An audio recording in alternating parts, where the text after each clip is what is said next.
Good evening, everyone. It's an absolute pleasure to welcome you all to the 6th International Summit on Early Years, the ISEY 2024. Over the years, we've tackled some of the most relevant topics in early childhood education. And this year, we're back again with another exciting theme. This year's theme, Children of the Future, Nurturing Skills, Embedding Technology, Empowering Parents, is one that truly speaks to our heart. In a world that's evolving faster than ever, the early years of a child's life are absolutely crucial.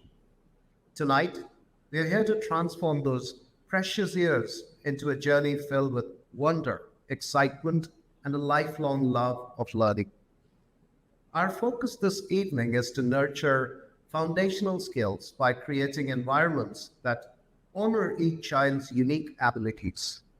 We'll also dive into how we can thoughtfully integrate technology, balancing digital literacy with active play, and how we can foster collaboration amongst parents, educators, and policymakers. Of course, we'll explore ways to empower parents with the tools they need to help their children grow, thrive, and become resilient individuals.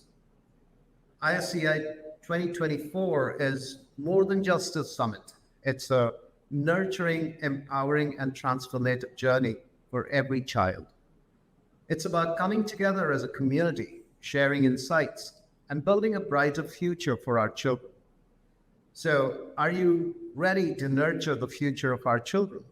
Let's make the summit a resounding success filled with inspiration, collaboration, and innovative ideas. With that, I'm delighted to officially open ISEY 2024. And now let me hand over the evening to Meghna Yadav, our child psychologist and consultant head, training and development at CLAY, who'll guide us through the rest of the evening. Thank you, and over to you, Meghna. Thank you so much, AK. What a magical beginning of a wonderful evening coming ahead for all of us. We are entering into the 6th edition of International Summit on Early Years. And trust me, it is really a passion. It is really a humble attempt for serving children in the best possible way, not only in this country, but taking the message out across globe. We feel ourselves devoted. We feel ourselves passionate to bring the right kind of thought processes around children. And the theme of this year is very much in the same line. We are talking about children of the future. We are thinking about nurturing their skills. We are talking about embedding technology in education. And we are also bringing parents for this beautiful cause this year. So much to talk and so little time. But we'll try our level best to live up to your expectations. I am sure last 5 editions of ISEY have raised the bar, and for sure you are looking forward for the evening equally. Well, while we enter into the evening, my friends, it is very important to note that the 6th edition of ISEY opened up in the morning today at 9 a.m. And we had 3 wonderful workshops in the morning by wonderful speakers who have devoted their lives for their causes about which they talked. The first one is Miss Sangeeta Saranathan. She talked about indigenous games and how do you bring games to take children out of a concept that I often see in my journey as child psychologist, the fear of math. And I was amazed to learn from her one important concept that she taught each one of us as participants, as context is the king. The place where you are, look around in the nature, you will find examples of math and take your children through that journey so that they come out of the fear of math.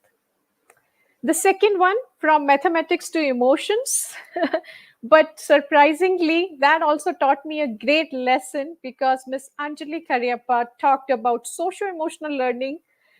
And so very surprisingly, She ended up saying that, emotion is a data, because first it comes on your face and then the child processes in heart or the brain. What a connection between math and emotions. The third workshop, something very close to my heart, and I took an oath after attending this workshop from Miss Meena Murugappan that I will cut down on my uses of balloons. She was the one who taught me today that balloons will stay for 400 years on this planet. It is so difficult to decay. She taught the lessons of sustainability. And when we are talking about future readiness, I think we have to think about the future of children. But at the same time, we have to think about the future of our dear Mother Nature. I strongly believe that Mother Nature has the best box of crayons. She's full of colors, and we need to respect that. The very practical measures that she has shared during this workshop, I'm sure the participants, both parents and teachers, will use it on ground as soon as the summit gets over. So thanks a ton, all the three workshop facilitators. I can go on, but of course, we have to move on because we are really looking forward for solution-oriented approach. I recently read, in fact, Picasso said somewhere that, each child is an artist. The problem is when this child grows old, he or she stays an artist.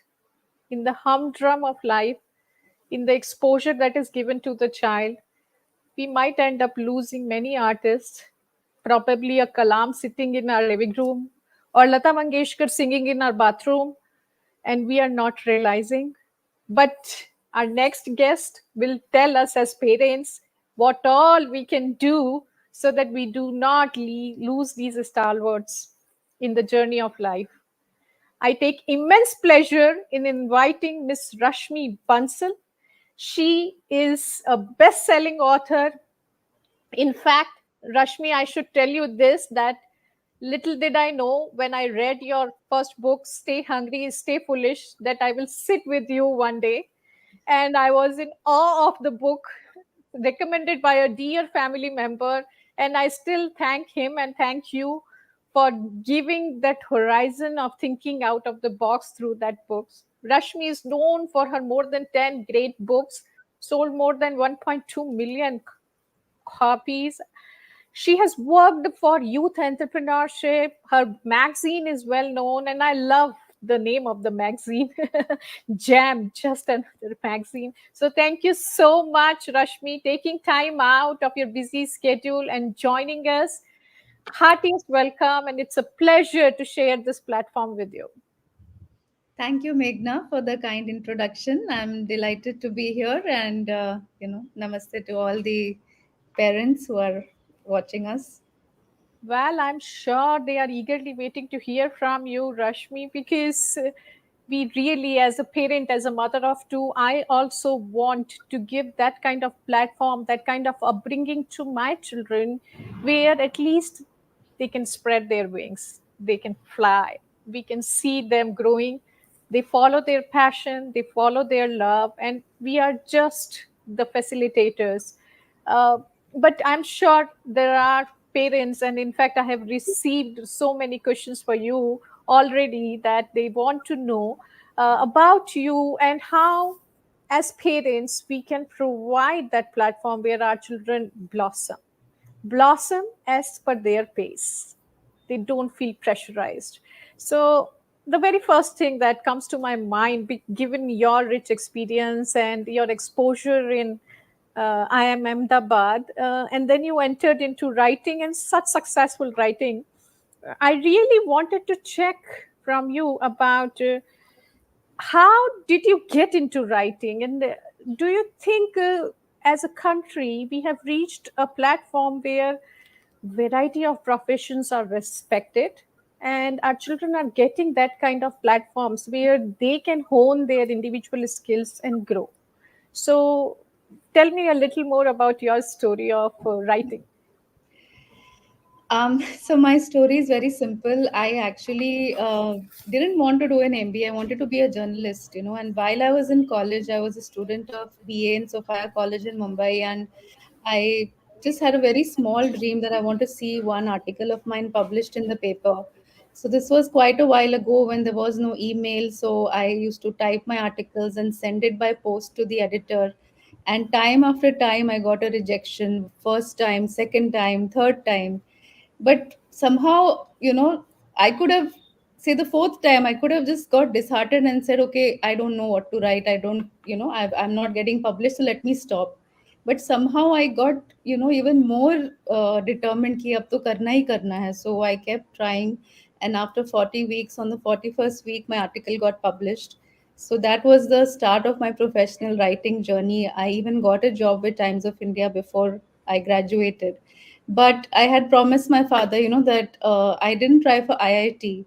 So I was a class topper, and there were certain expectations from my family. So I said, okay, I'll try for IIM.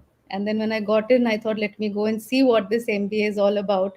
But finally, I didn't take the job, I didn't take the placement, and I, went back to writing. So that's my journey, where I did explore a lot of different things. I had exposure to, what a writing career may look like. And even though it was less lucrative, but it was more satisfying for me. And over a period of time, it gave me a much higher return, because in terms of, like, life fulfillment, and I think I'm satisfied, even in terms of being able to make a living through this. Maybe I have not earned as much money as some other people, but I feel that I was able to pursue something that I was really good at and passionate about, and that's why I could make a mark. Had I been an engineer, I would have been a pretty mediocre professional. I mean, I may have still, through hard work, gotten entry into that field, but I wouldn't have put in my heart and soul. So that, in short, is my journey, that I found what I really love to do, and then I just went for it, despite it not being the most, popular career, or most wanted, or most, sensible thing to do. So I followed my heart. Haha, Rashmi. I think you should go and tell your parents that probably you followed your heart and you followed your passion. And we see you sitting here. I'm not sure if we would have been sitting like this with you had you followed somebody else's guidance. So it is better, don't you think, that you followed your path and see what we are talking today. You are motivating many other parents to allow children to follow their dreams. Yeah, I mean, what I would say is that I was lucky that, I studied. My father was a scientist, so we lived in America when I was very young. And in the third standard, I think we got a chance to do creative writing, which was like every week we would just write freely anything, any topic that we wanted to write. You could be creative, you could write stories, you could write poems. Whereas in India, I was, in a system where we had to write essays on a particular topic, like science, a boon or a bane. So, in that, everything is very straight jacketed. So there was no outlet for, a child to be very free and creative. So, I mean, that was the beginning of my journey. I feel that, where I sort of started enjoying it and doing it for fun, right? So you must do something for Yeah. fun. Like, I mean, I was also exposed to many other things. I learned Indian classical music, but I'd never liked it. I can sing, but I'm not a great singer. I cannot, everything we get exposed to as a hobby may not become a career. But Yeah. maybe a child may find something that they really love to do. But what I find today is the parents put also a lot of pressure on performing then. Immediately they think, okay, maybe if my child is good in some sport, can they play at a national level? So I don't know. I never had that kind of pressure on me. I just did it for fun. Yeah. So true, Rashmi. In fact, I must tell you, and I see this thanks to the NEP coming to us, that India is shifting towards more opportunities in terms of creative writing. I see that shift in my children's curriculum as well. And I am very hopeful that the country is moving in a direction where more and more opportunities are coming and we are respecting different kind of professions. You have worked with very young entrepreneurs and all, so help me understand, Rashmi, when you work with them and your own learnings, what are the key skills that parent can focus on. And like you have said, our job is to give the exposure, but not judge our children in terms of their performance, rather allow them to feel that, yes, this is my cup of tea. What do you think the Yeah. skills that we need to hone and provide, or rather invest in, as the core adults in the lives of children? So I remember reading the biography of Richard Branson, who's a founder of Virgin Group Uh-huh. of companies, and it was very shocking to me to know that apparently his mother used to leave him some few kilometers away and say, "Now you come home on your own." I mean, she didn't give him any money also. So, I mean, this is an extreme example, but now we are at a stage where we are protecting our children so much. They do not even travel on their own in public transport, in buses or trains, like the previous generation did. I mean, I'm sure you have Yes. traveled in the local buses Yes. and trains. Oh, yeah. But Yes. today, when I meet students, and we are the ones responsible, that we will get them dropped somewhere through our driver and car, or we'll carpool, or we'll do something. Sometimes even school buses they have not experienced. So I think one is to keep them very grounded and be able to navigate certain normal things of life independently. Just because we have ability to protect them from certain difficulties, we shouldn't take that easy path. They should rough it out a little bit. Okay, So every child true. should go on, like, I don't know, with some, once they're a certain age, maybe when they're in college, maybe they should go, like, for a 3-day trip with a very small budget and just rough it out, that kind of a thing. So to be a bit rough and tough and understand the reality of our country. Okay. Huh. And also, secondly, it builds a sort of a connection with people, with the culture. You realize that, look, I have a lot of advantages other people don't, and you stop complaining about things. Secondly, I think they should work and earn some money on their own. When I do these startup sessions, I do startup workshop in summer for school children, and I tell them, look, we must let everybody earn their first pocket money through doing a small business. Okay, or you can work in a Domino's, you can work in a Pizza Hut. In our country, it is not okay to work in these so-called menial jobs, whereas abroad, Huh. every restaurant, the waiters are college students, right? So I mean, I think we have also spoiled them and become very overprotective, and so when they go out in the world, their resilience, their ability to face small difficulties is very low. And thirdly, which I think has to start from a much younger age, is if they fail, it's okay. You know, like I think, in fact, if a student is a topper throughout life and has not failed in anything, they are bound to fail at, when the first failure comes, they will get shattered. So let them fail also at some things, and learn that failure is a part of life. It's not end of life.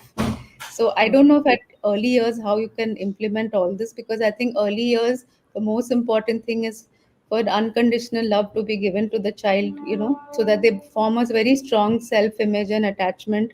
But as they grow older, we have to let them stand on their own feet and become more independent than we allow currently. That's what I feel.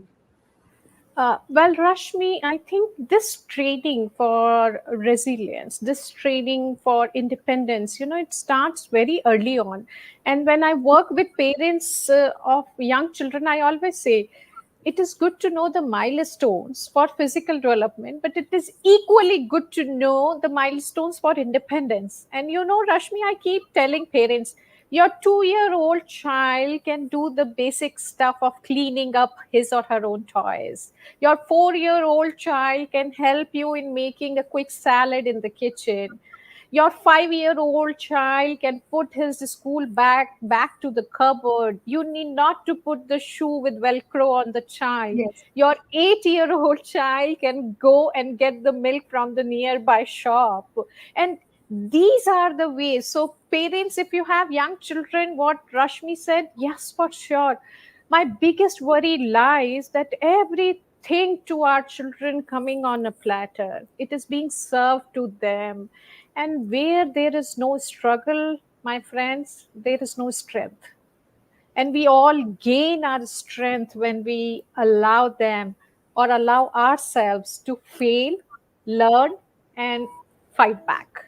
So, this is something very important, Rashmi. Thank you so much for highlighting this. In fact, I was about to ask the question for resilience. And when I work with parents at Clay, and Clay is blessed to have a great number of parents who are heavily involved in the upbringing of children, and this is the most common question that comes to me, that I'm really afraid my child walks from one comfortable bubble to another.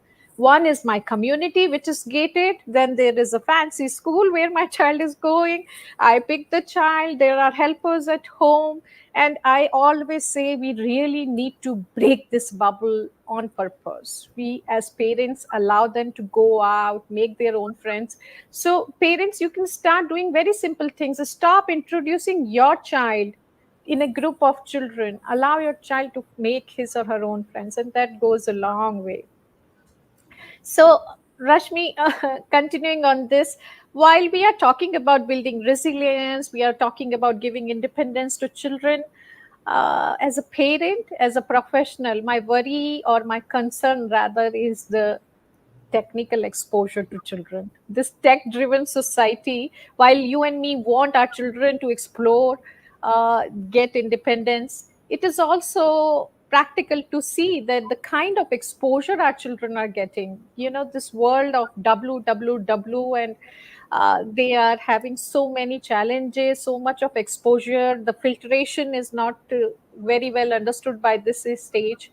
How do you see this journey of technology getting embedded in education, in upbringing of children, and what are your thoughts on that?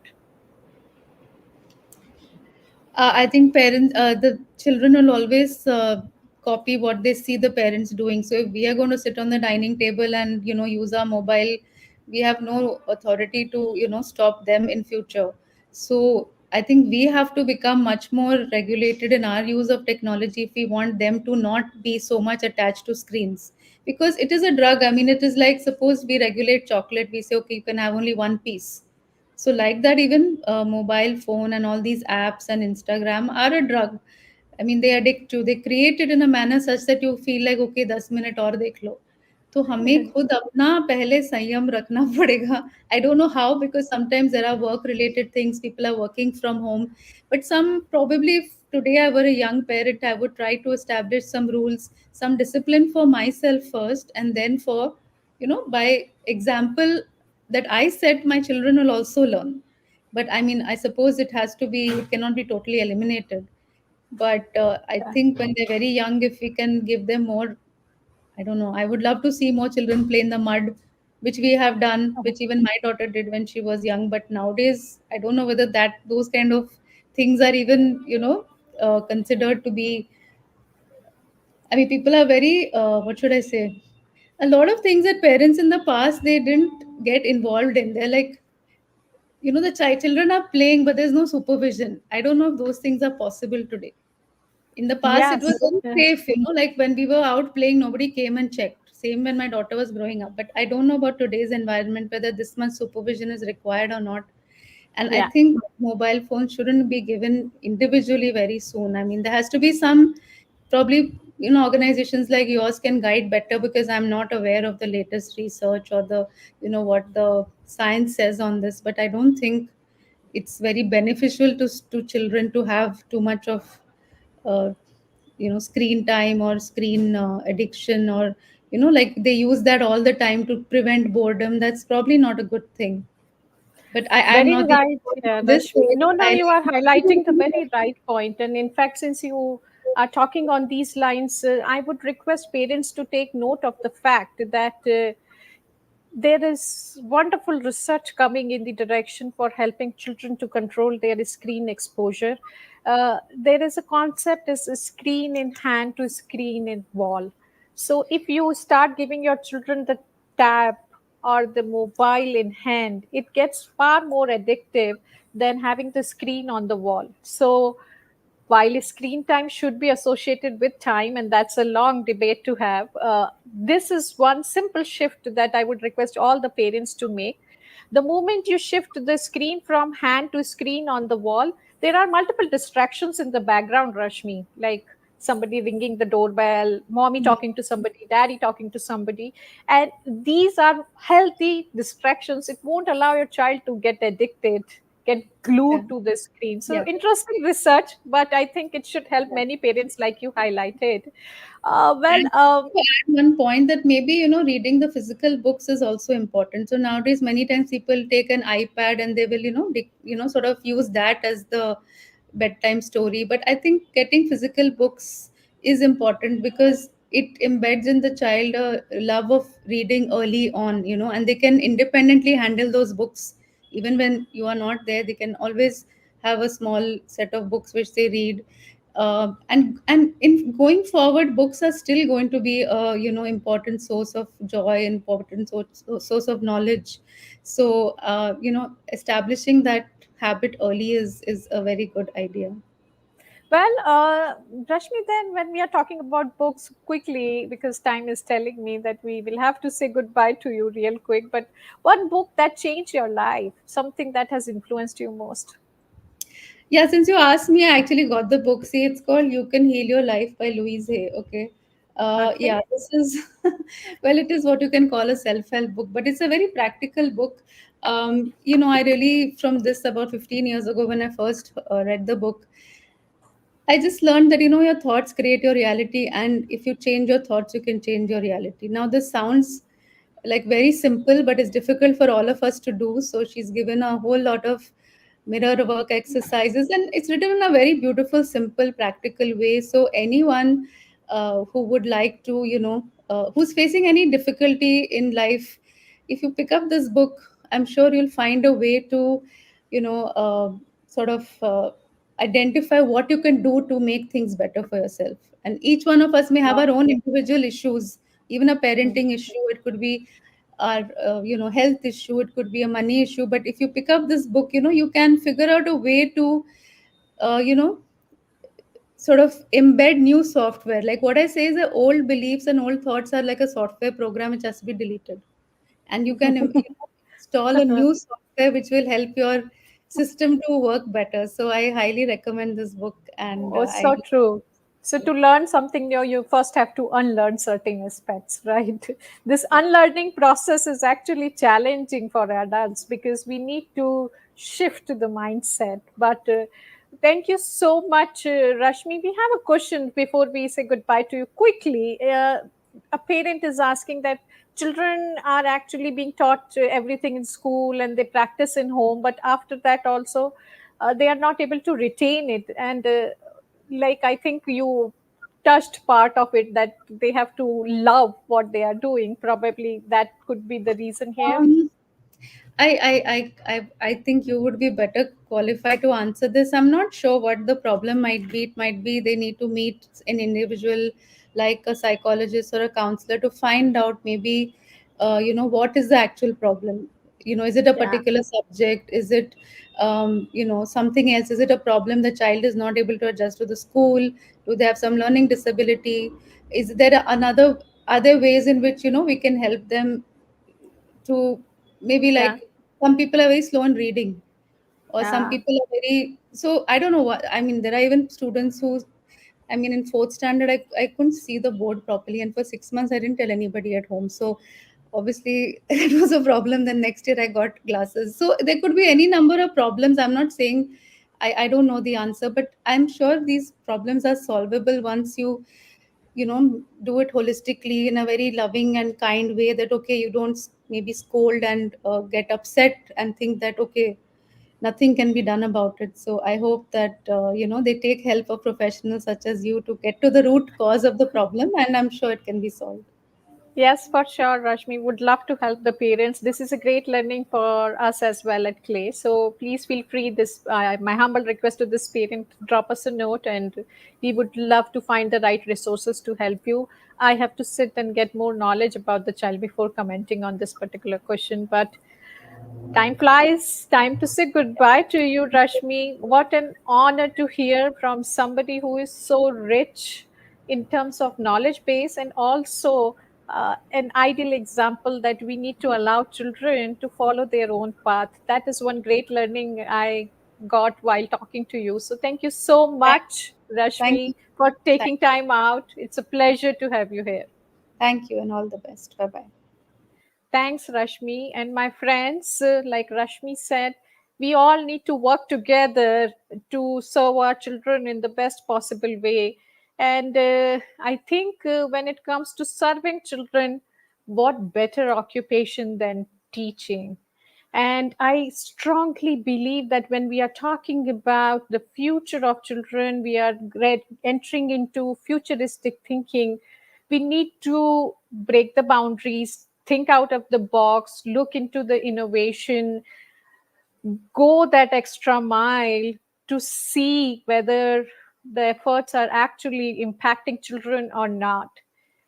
The teachers at Clay have done that, and I take immense pleasure in introducing my dear colleague, Miss Arshlin Kalra, to celebrate the strengths of the teachers at Clay. She is joining me to take us on a journey about the hard work of every single staff member at Clay. Arshlin comes with rich experience of 2 decades of global experience in academics. She is known for her capacities in training and development.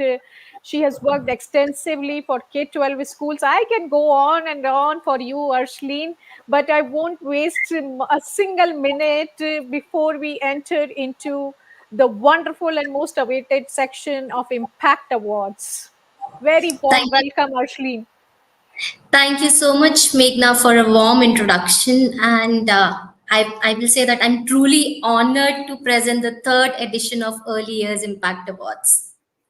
Well, I always say the head is sitting here, given her sweat and smiles on the ground. You are the best person, and I would rather sit in the audience to watch the evening of awards. All yours, Ashley.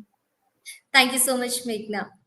So, Early Years Impact Awards. We have been hosting these awards for the past 3 years, and these awards actually celebrate and honor and recognize the efforts and outstanding contribution of every team member who plays a vital role in happiness as well as the learning journey of every child in our care. Whether we talk about our facilitators, we talk about our caregivers, our cooks, our housekeeping staff, be it our admin staff, I think anyone who is making a connection with the child is contributing one way or the other in the learning journey. Uh, like Rashmi just mentioned in the last segment, that if we really want our children to do something, we need to role model that behavior. And we all understand that young children, especially in early years, they learn by making connection with the outside world and the world around them. So I would say that this dedicated team makes for a perfect role model for our young learners. So, like every year, this year also we had three categories for the awards, and as always, we received overwhelming responses, nominations. We actually received more than 160 nominations, and every contribution was outstanding. First of all, I'd like to thank and congratulate all the team members who had participated in this. And I'd also like to express my gratitude to all the subject matter experts and a great jury who helped us in the evaluation process. All the winners in all the three categories will get a cash prize of 1 lakh rupees as an award. And shortlisting three winners was a very, very difficult task. So, thank you so much to all the jury members and the subject matter experts who supported in this process. So, without further ado, let me introduce you to the first category of Early Years Awards. So, our first category is Future Skills Champion. This category beautifully aligns with the theme of the summit, Children of the Future. And this award honors the contribution and the outstanding work of our team in helping children develop essential skills These essential skills are not only needed in the classrooms. I would say these are the skills which make them future ready. They are the skills needed in life beyond schools. And I am happy to announce that this award goes to Zuveria Solanki. She is our head facilitator from Mumbai Prima Bay Center, and she's just joined us. But before we get into a conversation, let's have a quick glimpse into her classroom.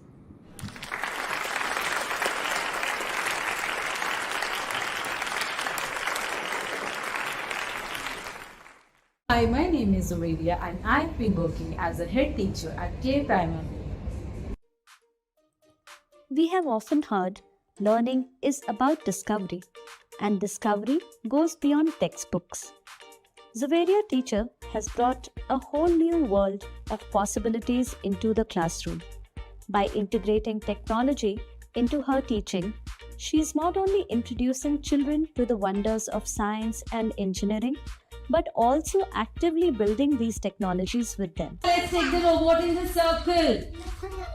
Her dedication, creativity, and passion have transformed the classroom into a hub of exploration, making her just worthy of this award.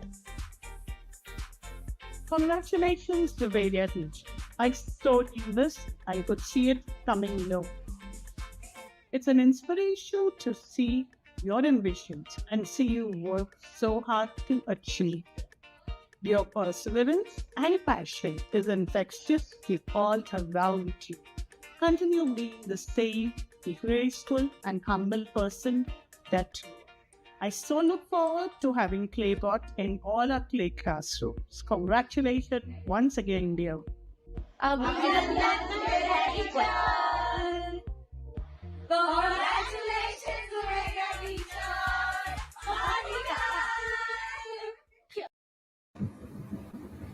Congratulations, Zuveria, on winning the award. I can see the team is extremely happy.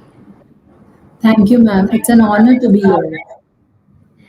Great. So, Zuveria, we just saw in the video as well that there was so much of fun in the classrooms. Children were exploring so many things, and we could see a prototype which you have created. So, as the award suggests, future skills champion, we would like to understand, our audience would like to know more about the project you have implemented in your classroom, and what has been the impact so far.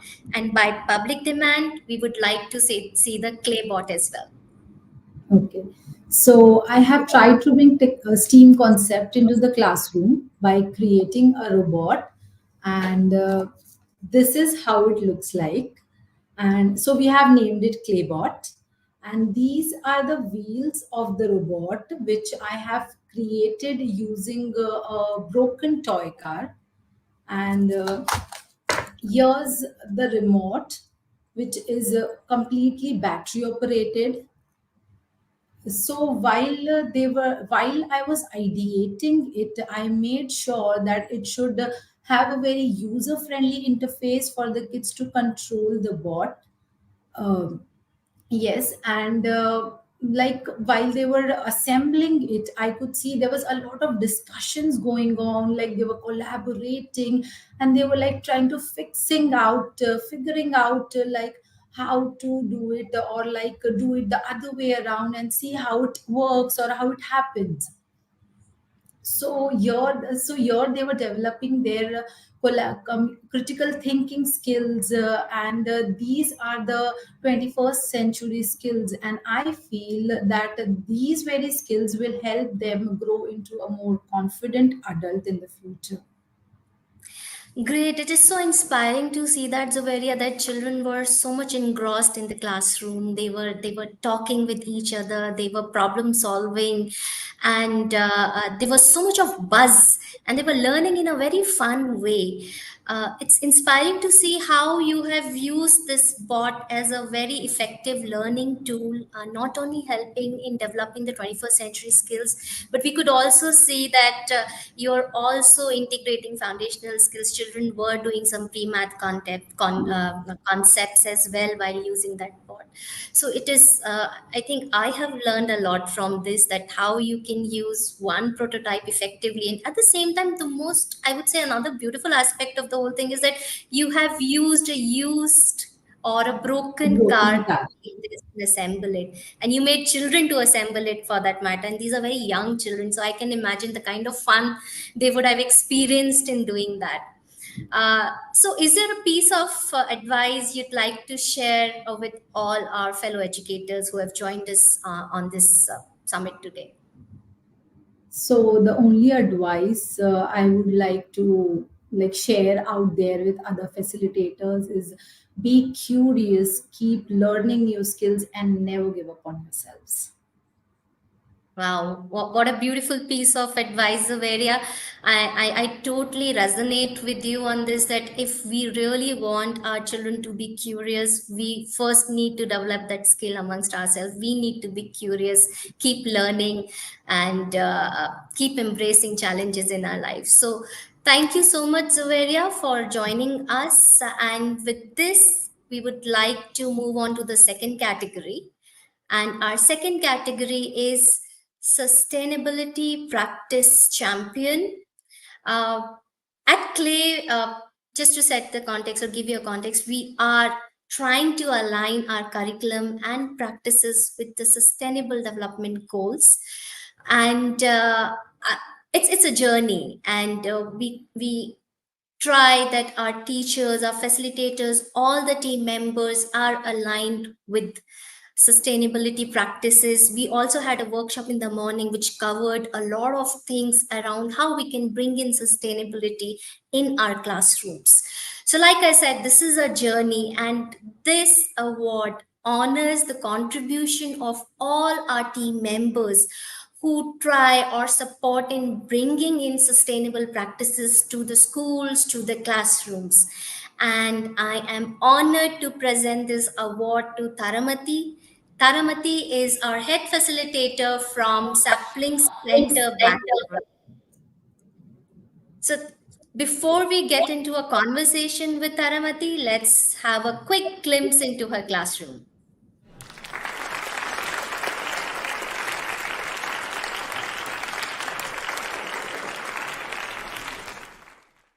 Hi, my name is Taramati and I am from W5 Sapling, Bangalore, and I am taking classes for after school and senior toddler. Taramati teacher believes in teaching values that last a lifetime. She embodies that belief through her commitment to sustainability. She has transformed everyday classroom practices by reusing paper, repurposing cardboard, and restoring damaged books, showing children how small actions can make a big difference.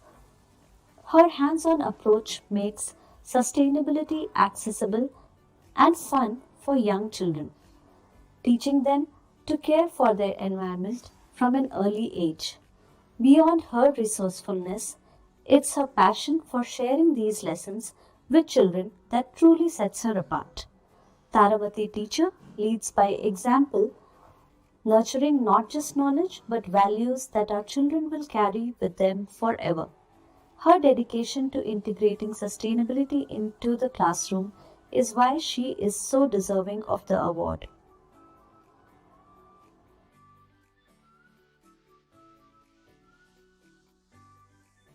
Taramati ma'am has been with us for a long time. She's associated with Clay for a long time and she has a unique set of skills of using the recycling things and helping it for the concept introduction of the journey. She's our recycling hero. Congratulations, Taramati. Congratulations, Taramati ma'am. We are very happy and proud of. Congratulations, Taramati ma'am.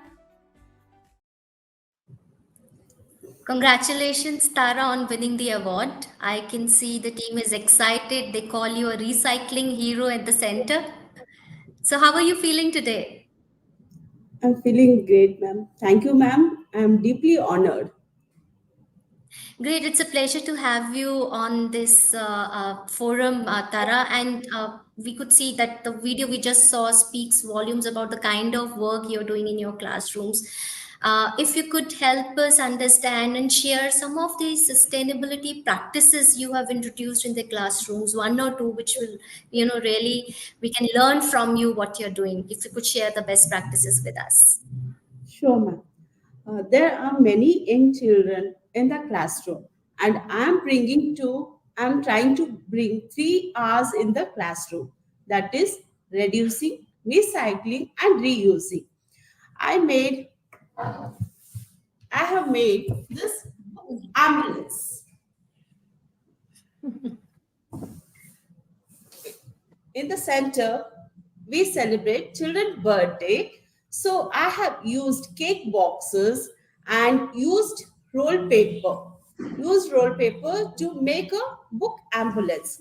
When a person is not well, we call it ambulance because when he is not able to walk, the ambulance come and take him to the hospital.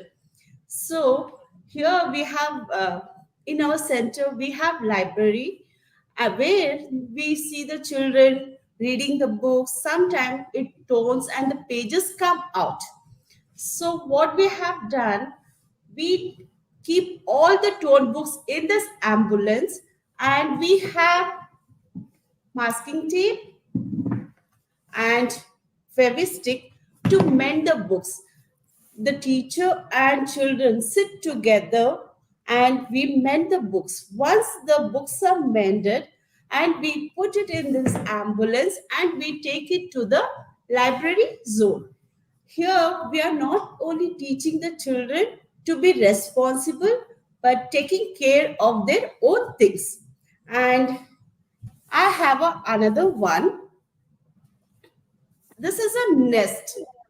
I have made this one using old newspaper, eggshells, and this is used pom-pom. Hey, when we are teaching the life cycle of a hen or bird, we are teaching about them that how when we are teaching, they touch and feel the hen. And here, when the children are holding the hen egg in their hand with a little hand, we teach them that if it falls down, what will happen? It will break. And here they are learning to take care of the chicks, and as well as showing the kindness. And they are very gentle, and they learn to be empathy to the birds and others. Great. Taramati, that this passion which is coming out when you're explaining this concept to all of us is so contagious. I mean, I can feel that. I'm sure our audience and other educators who have joined us today are feeling the same. Uh, Really inspired with the way you are introducing the concept or practices of 3 R's in such an age appropriate manner. Reusing the available resources like a cake box or a roll paper or old newspapers is an extremely important way wherein we can bring in sustainable practices to our classrooms. And at the same time, so beautifully you have embedded the value based learning with this. So thank you so much for sharing all these insights with us, Tara. I'm sure I have made my notes and other educators have done that. So uh, now we will move on to the last category, last but not the least. This category is family partnership champion. So when we talk about early years education, when we talk about developing future skills, it is really important for all of us to work very closely with the parents, with the family members to support the holistic development of the child. and every person who engages with the child is impacting the life of that child in one way or the other.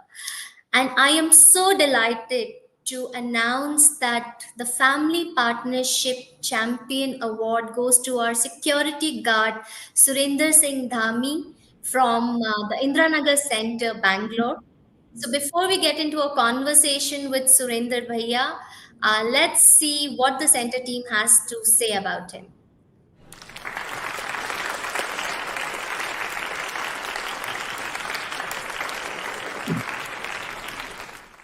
नमस्ते, मेरा नाम सुरेंद्र है।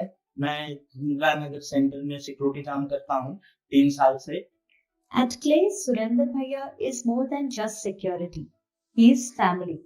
He knows every child by name, greets them with warmth, and truly cares about their well-being. His kindness and personal connection make the children feel safe, valued, and loved. Whether it's a smile at the gate or a comforting word, he is there for each child every day. It's this genuine bond and dedication that sets him apart and makes him truly deserving for this award. What makes Surendra Bhaiya truly exceptional is his genuine connection with every child and their family. He goes beyond his duties by not only knowing the children's name, but also their family. Every morning, this warm greeting and his watchful presence sets the tone for the day. His compassionate nature ensures that both the children and the parents feel secure, feel cared, and also a part of the close-knit community. Congratulations, Surendra Bhaiya. नमस्ते सुरेंद्र भैया। नमस्ते जी, नमस्ते। बहुत बहुत बधाई हो award जीतने के लिए। Thank you ma'am. So Surendra Bhaiya does not speak in English, so I am going to summarize his responses once he has responded.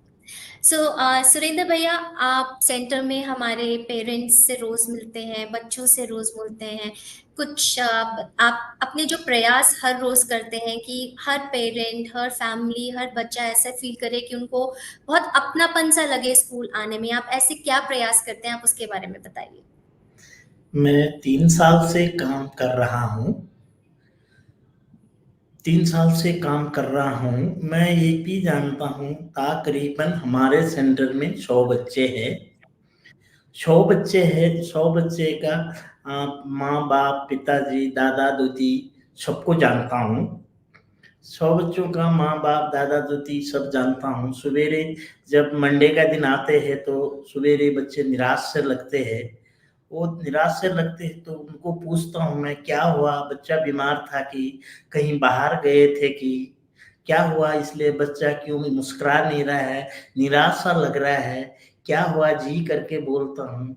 वो बोलते हैं भैया ये बात हो गया, हमारा मम्मा पापा आया, थोड़ा वीकेंड में बाहर गया था, इसलिए बच्चा निराश है बोल रहे हैं। मैं बोलता हूँ जी ठीक है, ऐसा तो अंदर मैम को मिलो, मैम आपका वेटिंग कर रहे हैं, आपका दोस्त लोग भी उधर है, वो खुशी में अंदर जाते हैं। मैं बोलता हूँ मैम वेटिंग कर रहे हैं, लेकिन खुशी में अंदर जाते, हाई फाई लेता हूँ, मुस्कुराता हूँ। उसके बाद जाके उधर बच्चे आते हैं, माँ बाप भी जाते। जब दूसरे दिन में आते हैं तो मंडे का दिन सुबेरे मैं स्ट्रॉन्ग से गुड मॉर्निंग बोलता हूँ, हाई फाई लेता हूँ, स्माइलिंग करता हूँ। ऐसे करते करते मंडे जी हो जाता है। वीकेंड में दादा दादी जब पहाड़ से आते हैं, बच्चे लोग दादा दादी छोड़ने आते हैं तो बच्चे बहुत सारे निराश सा लगते हैं।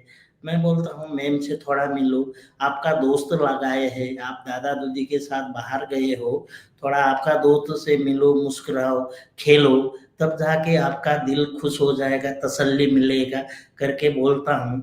ऐसे ही बोलते हाई फाई करता हूँ, मुस्कुराता हूँ, बाद में बोलता हूँ ठीक है टाटा बाय बाय, फिर मिलेंगे करके बोलता हूँ। तो इसलिए बच्चे खुश होके आते हैं, जाते हैं।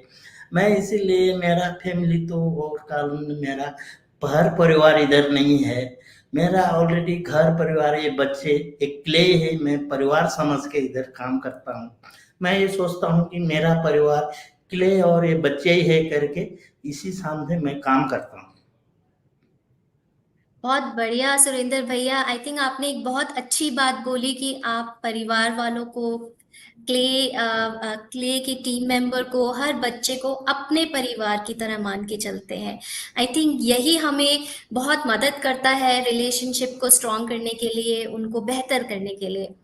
I would just summarize quickly and what Bhaiya has highlighted and which has kind of touched me a lot in terms of, everyone should start doing this. He treats every member, every family member, every child as his own family. And whatever gestures and actions he does, these actions um, are driven by the desire to keep his extended family happy. Be it a smile, meeting children every day with a smile on his face, or be it, just checking on an unwell child, or helping a child settling in back to the school once after a break, or probably, the grandparents have visited and they have gone back to their hometowns and the child is missing them. He kinds of engages with the children so that, and he does everything to basically ensure that every child is happy. I think that intent itself is a key to building strong relationships with families, and we really really appreciate the efforts Surinder Bhaiya is doing at the center and on ground. तो सुरेंद्र भैया, आपसे सब बात करके समझ के बहुत अच्छा लगा। समय अलाउ नहीं कर रहा, आपसे मैं और बातें करती, आपसे पूछती कि आप इसके अलावा और क्या करते हैं, लेकिन सिंस समय नहीं है तो अब हम इस सेशन को यहीं पे ख़त्म करेंगे। Since the time is not allowing me to ask more questions, we would like to wrap this segment now. And I request Meghna, Taramati, and Zuvaina to join us on the screen. Thank you. Namaste. Congratulations to all of you once again, and over to you, Meghna. You are on mute, Meghna, it seems. Wow is the word for this segment, Ashleen. I really can't thank you enough for showing us the journey that all these stalwarts, all these winners have gone through to sit here today. I have to but share that this is just the tip of the iceberg. These people that you see over here, my friends, just the representation, but so much goes in the classroom on daily basis. They are representing the whole force behind them. So congratulations to the force behind them as well. You all are sitting here because somebody helped you in the classroom, somebody worked with your children, parents trusted you. So kudos to each one of them. And the best part, your great work is actually reaching to children also. But before we enter into that, Zuvaina, keep up the great work. This world needs more and more teachers like you. Thank you so much. I will continue to contribute more each day. Thank you, ma'am. Sure, Zuvaina. Thank you. And so it's true for you, Ms. Taramati. I'm sure your children will wait to see more creativity around sustainability from you. So keep up the great work, buddy. Thank you so much, ma'am. I will try to reuse and resources what is there in the classroom and do different things.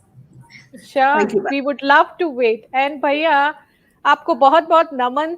आपने बहुत बड़ी सीख दी कि कितना जरूरी है जब दिल से काम होता है तो बच्चों तक पहुंचता है।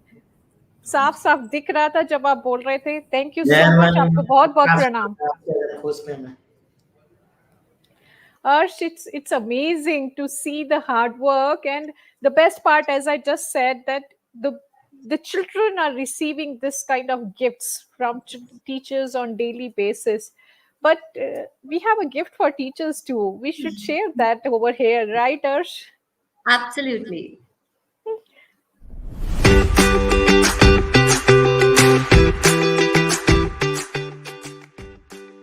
Happy Teacher's Day! Happy Teacher's Day! Happy Teacher's Day! Happy Teacher's Day! Happy Teacher's Day! Happy Teacher's Day! Happy Teacher's Day! Happy Teacher's Day! Happy Teacher's Day! Happy Teacher's Day! Happy Teacher Day. Happy Teacher Day, Betsy Mom. Happy Teacher Day, Betsy Mom. Happy Teacher Day, Sweetie Mom. Happy Mom. I love you. Settle the map. Priyanka Ma'am. Soul Ma'am. I love you, Ravita Ma'am. आप मुझे बहुत अच्छे लगते हो. I love you, Mom. Happy Teachers Day, Radhika Ma'am. Thank you, teacher. Thank you, teacher. What you do?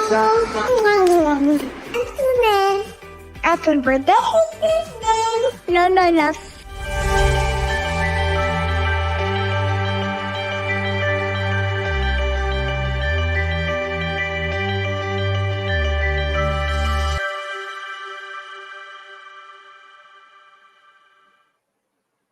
So beautiful. Love you. Lots of love. Thank you so much, Ash. And kudos to the teachers. I think this is the best gift for you. Your children love you, and equally, you love your children. Thank you so much. Absolutely. And I just want to highlight one thing, that on Teachers Day, we actually received 600 plus videos, which is a testament to the kind of work our teachers are doing in the classroom. So yes, I am privileged and happy. Thank you so much, Meghna, for having me here. Thank you.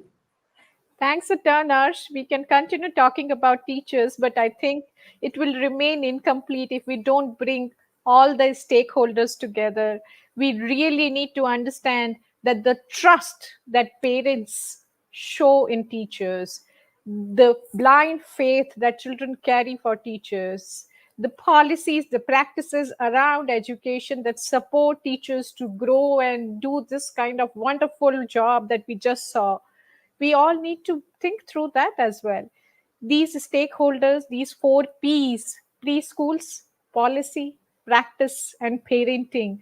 Taking us to the next section of the evening, we really want to talk about future readiness and developing an early ecosystem where all the stakeholders come together to serve children in the brightest possible way. And to have this interesting discussion, I invite the very first panelist, Miss Kavita Sangvi. Miss Kavita Sangvi comes with rich experience of working directly with children. She is a national awardee. I really respect the work that she is doing for STEAM and under STEM for girls, coming with rich experience of directly interacting and contributing significantly in National Mission for Mentoring. Very warm welcome, Ms. Kavita. It's an honor to have you here. Thank you so much. It's a pleasure being out here. And second in line, this is another panelist doing equally great work in different segment for sure. She is Miss Leena Usher. She is a visionary educator with more than 30 years of experience. She has been the founding member for Kangaroo Kids, Billabong High School, and now she recently started another venture, which is Dreamtime Learning. Oh my goodness, so rich experience, Leena. It is a pleasure, true pleasure to see you here. It's lovely to be here, and I hope I inspire many people that even at the age of 60, you can start a startup all over again. Awesome, Leena. We really look forward to hear from you. For sure, you motivate. Your past work motivates, but we would love to hear more from you. And as I said, there are multiple angles when we are talking about the future readiness. And for sure, in today's world, when you and me are connecting through a screen, we cannot underestimate the powers of technology in education. And to discuss that angle, I invite my next panelist, Mr. Arun Muthukumar. He is known for his contribution in the field of education and micro-learning. He has done a great job with Niti Aayog teachers as well. I have seen that work, and I'm totally thrilled about what Arun has to offer in this panel discussion, because he knows how technology can get embedded easily in education. Very warm welcome, Arun. It's an honor to have you here. Thank you, Meghna. Looking forward to the discussion. Well, the stalwarts is sitting next to me, and I feel privileged. I feel honored that I get the opportunity to ask some of the questions that must be there in the minds of the audience. We have great mix of audience in terms of parents, teachers, policymakers, and various other stakeholders.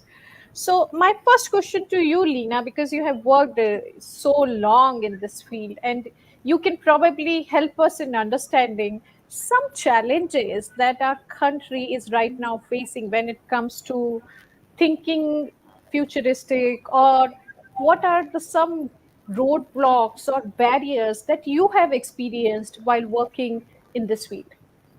So I think the biggest challenges stem from kind of three primary places. I think one is the fear of change. I think both parents and educators often cling to traditional methods just because they're familiar and because they feel that it worked for them, it should work for their kids. They're not always fully aware of the skills needed in what we call today as the creator of economy, which kind of operates, at a strange spot because it's also, while it's the creator economy, it's also the age of distraction. So it needs a completely different skill set of which one superpower is focus. So the world is changing, but our approach to education is lagged. So that's number one, just fear of change. I think second is the high cost of real estate, which is a problem that I'm looking to overcome. High cost of real estate very often leads to overcrowded classrooms, and when you've got overcrowded classrooms, you can't really engage in experiential active learning. It's difficult to implement when you've got so many kids in a class. When you have a class of too many kids and only one teacher, the one way mode of instruction, which is rote learning, becomes easier to manage, and it also becomes easier to assess, So true. because doing kind of MCQs is easier for me to assess Yeah. as a teacher. I've got 40 kids than subjective answers or answers that take me to the higher level of blooms in terms of creativity. Now, how do I assess 40 project-based learning approaches that are creative? It becomes like kind of harder. We kind of know that this experiential student-led activity-based learning needs a higher teacher-student ratio to foster creativity, and lots of observation and individual assessments. So those are the two problems. The third biggest problem I kind of think lies in the board exams. Until these exams change what they test for, specifically in the 10th and 12th grades, they can talk about all the new skills and the NEP and everything else. But there's a trickle down effect of this pressure all the way to preschools. In today's world, you can ask any question and use AI for instant answers. And so, therefore, if we don't kind of shift our educational models, philosophy, pedagogy in very, very quickly, like overnight, like yesterday, we're kind of doing a big disservice to our learners. So these are the three largest roadblocks I see, just off the top of my head.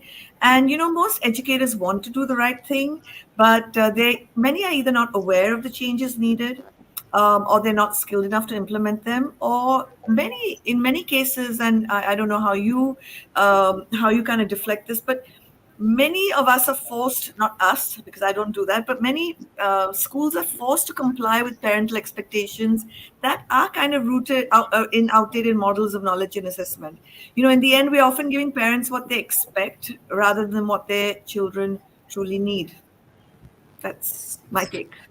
Well, you took words out of my mouth, Lena, and we come across these kind of challenges while serving children in my respective profession, as well as at Clay. I also see writing is just that one example. Sometimes when the child is not ready, because of the pressure, because of the expectations from parents or the schooling where they are supposed to enter into primary grades, children end up hating writing.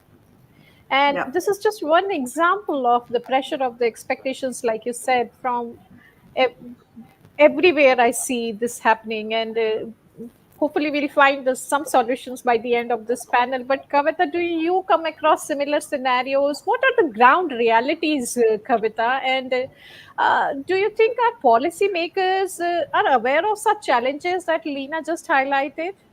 I think Lina touched upon a very Kavita, it is difficult to understand what you are saying. Your voice is not very clear. It comes with some challenge to hear.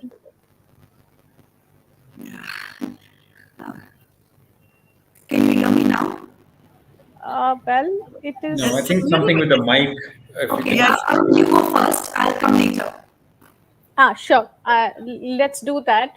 We will come back to this. But Arun, since we are sitting together, and I'm sure your work in micro learning and your work with the Ministry of Thailand as well, and you have worked in India for Niti Aayog teachers.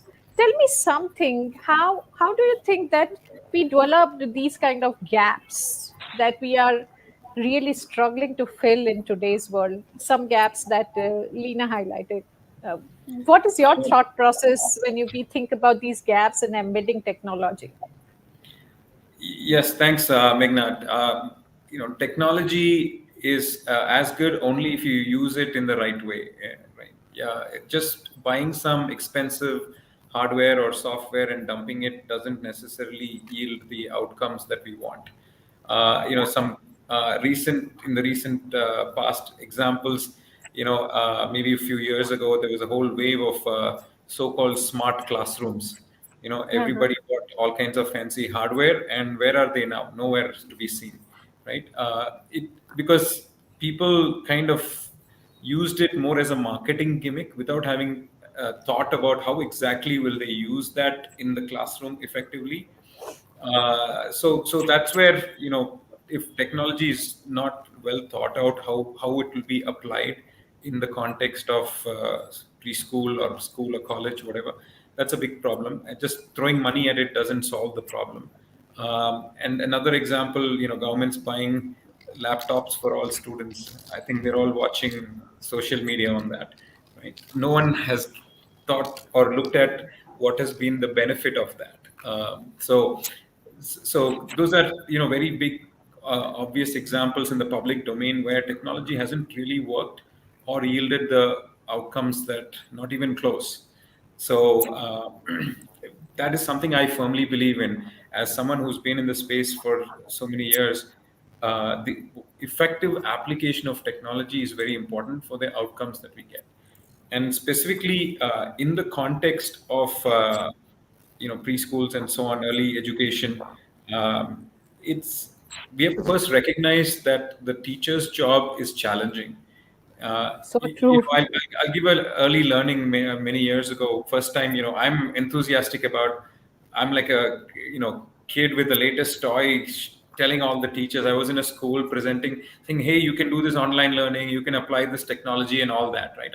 So I thought I was like, taking a big gift for the teachers. And then I didn't see any great enthusiastic reaction from the teachers. And later I realized that the minute I said online learning, you can learn from anywhere, or kids can ask questions from any time and teachers can answer and all that. The teacher's interpretation of that was, oh, this is extra work for me, right? Or now you're telling me that I have to answer kids' questions when I'm at home in the evening, So they didn't look at it as a great benefit. Their reaction was, I'm already overburdened as a teacher in the school, and now you're telling me I have to use this online and answer student questions from home or whatever, kind of a thing, right? So we think of something, and to the end audience, end users, it might be a completely different interpretation of what that means to them. So the teacher's initial reaction was, this is going to be more work for me. Oh, now I have to teach in the classroom. I have to create digital content. I have to do assessments online. I have to answer kids online. So all it meant to them was not some great new tool, but extra work for them when they're already overburdened. So we have to, I think of these social consequences, impacts, and the other point of view, all of that. When we take technology into account, to make sure that any technology investment actually is successful and has the outcomes that we do. So I was, I was thinking a little bit about in today's context, what could be a meaningful application of technology in the world of schools and early education to truly help teachers. So the first thing would be to help in collaboration and communicating and learning from each other. When a teacher, for example, faces a tough situation in the classroom. Every day they are facing some new situation, how to handle kids or how to handle a safety situation or things like that. Or maybe a new creative activity that they came up with. Now, how do you spread that knowledge and learning to the rest of the teachers, especially if it's a large group of schools like Clay? The learning from one location, the experience from one location can be shared with teachers in the other location. So I think that's one way where you can really apply technology, because then teachers, because you don't have to repeat the same mistakes, right? An issue that happened, how did a teacher either handle it really well so that others can learn from it, or perhaps they did not handle it well and they learned it. So now that learning can be useful, so the others don't have to learn it the hard way. That's Wow. Yeah, Arun, you have summarized it beautifully. And see, technology today, we are connecting because of that, thanks to that, from different parts of the country. And technology has its challenges we just experienced with Kavita, right? Kavita, I hope it is sorted. Can you talk now and we can hear from your views on this? Can you hear me now? Nope. We can, but you sound like a robot. Yes. Yes, it is actually probably the impact of Arun's presence here. Huh? Well, go ahead. I'll join another 5 minutes. Are you, if you're using if I can quickly try to troubleshoot, are you using an external mic or a laptop mic? My desktop mic. Okay. Yeah, I think there's something with the mic. Can you try disconnecting and connecting it back again? Sometimes a loose connection of the mic or something would be. Or you can try. Or join from your phone. I guess join from your phone or some other device.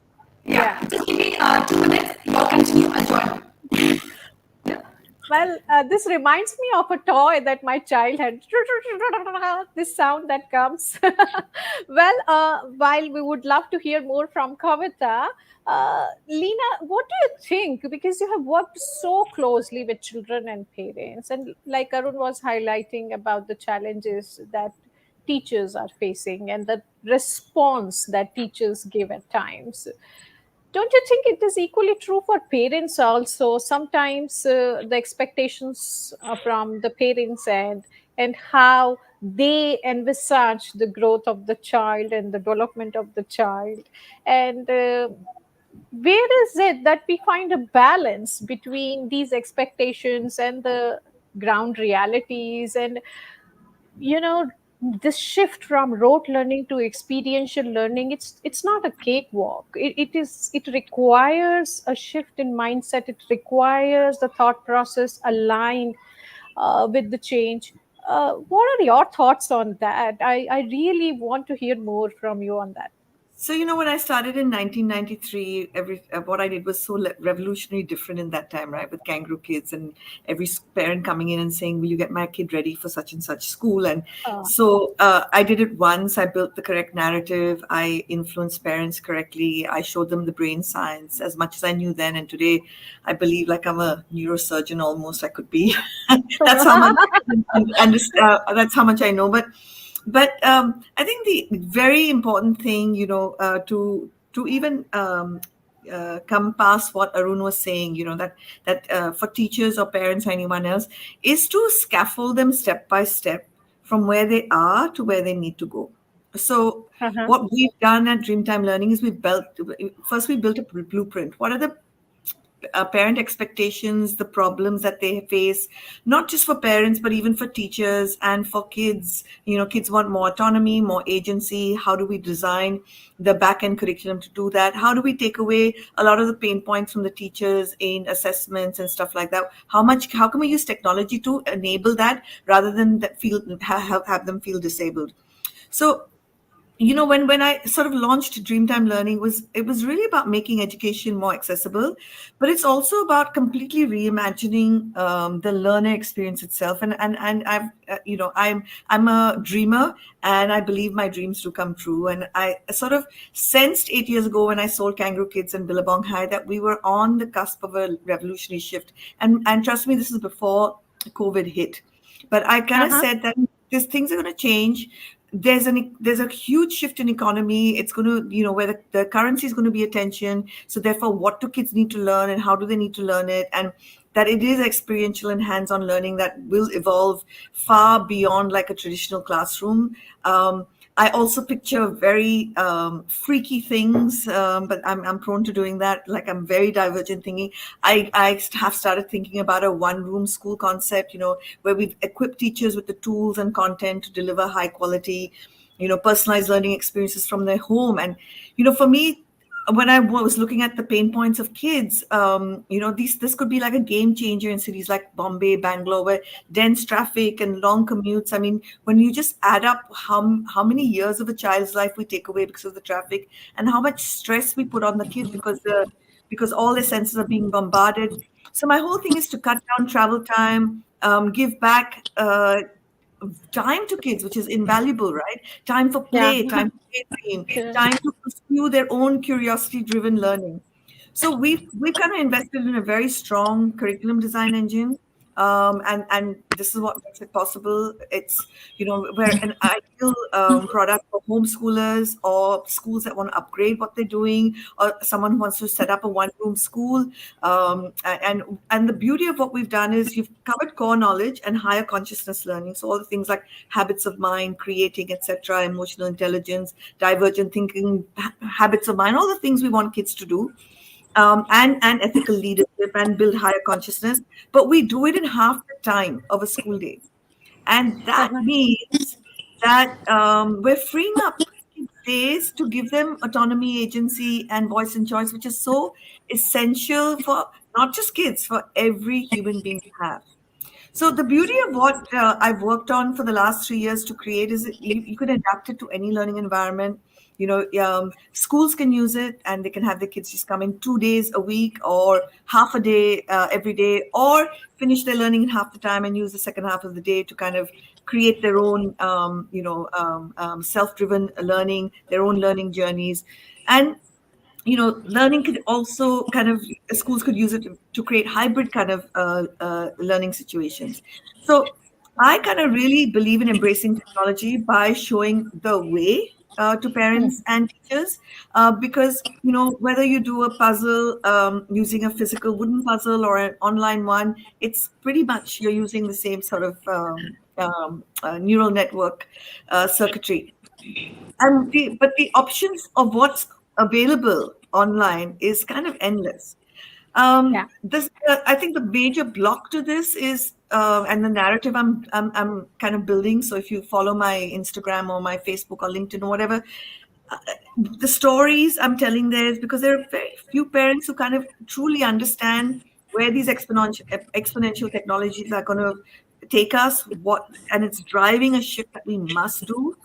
And my hope is that as this tribe of forward-thinking parents grows, it'll kind of create a force that pushes schools and boards to kind of evolve and embrace new ways of learning.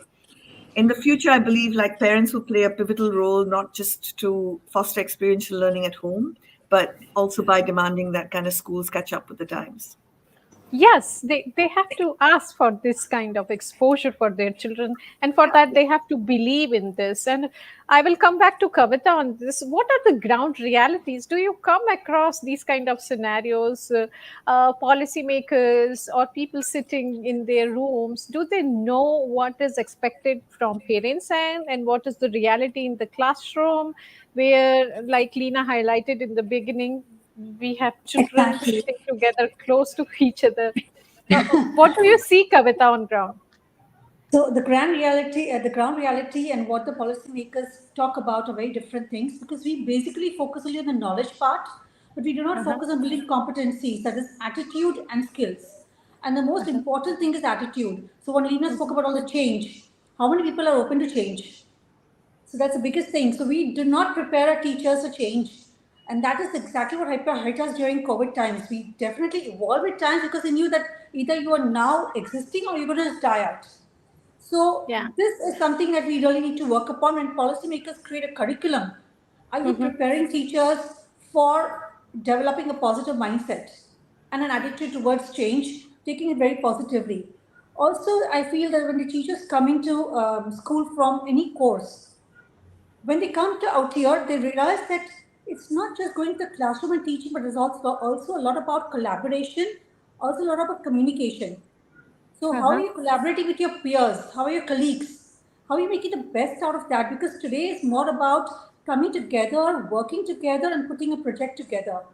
Also communicating with your parents. Some of the teachers get so scared with parents, somebody are very rude with people. So again, preparing them to communicate effectively is also a very important skill. So I think these certain components have not been stressed upon by the policymakers, and they need to understand this. And already I think Lena spoke about the traditional methods of teaching. This again, once upon, because we're not touching upon research. Research is very, very important. So if we even focus on research as being a practical component, then new things will be taken across very easily. It's interesting you say about teachers and parents, right? One of you said that the schools are just, not doing the ideal thing because they're just meeting what parents want. So you're trying to sort of cater to parents because only then they will put their kids in the school. Yes, who's paying the fees, I guess. But on the other side, sometimes I see, okay, parents don't have a say.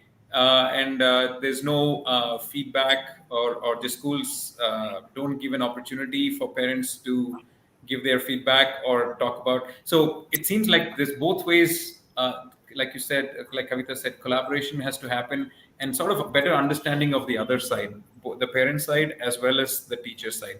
So it seems like kids are not the problem, it's the parents and the teachers that are bigger problem. Yes, for sure. Children are the most noble creation of God.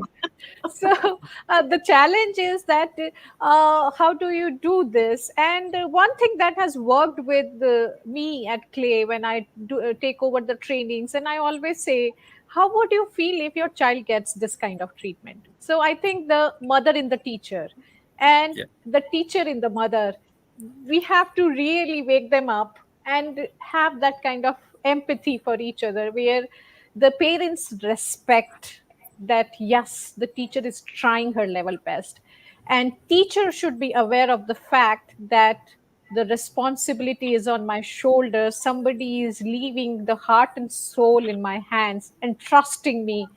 The nation is trusting the profession of teaching to take us on another level. So I think this empathy can probably help us. But thank you so much, all the panels, for joining us. And I really think that this discussion is incomplete till we hear one quick one-liners as takeaways from each one of you. So quickly, if we can wrap this, what is it that we can do in your respective understanding? Lena, you can probably tell one quick takeaway for parents. Okay, so I'm writing a book. I've interviewed 100 thought leaders, and the book explores how parenting and education has to change. The thought leaders, people like Seth Godin, Angela Lee Duckworth, and parents have to foster independence, critical thinking, adaptability, but they also have to allow them the freedom to grow through exploration and self-led learning. And if I had to say one thing to parents, is let them go and let them grow. Let them grow. Yes, Kavita. Quick one-liner from you. She spoke about parents, so I'll talk about teachers right now. So I just want teachers to basically really focus on networking, because when you connect with a network of groups, you learn a lot. And please experiment, because unless you experiment, you will not develop confidence. And moreover, when it comes to pre-primary students, make sure that you travel a lot so that your stories have a lot of value. Awesome. Yes. And this is the attempt through the summit. We want this networking to happen, Kavita. And Arun, your quick one-liner, how do you bring technology to the providers? Organizations like Clay, what is it that they can do to bring technology?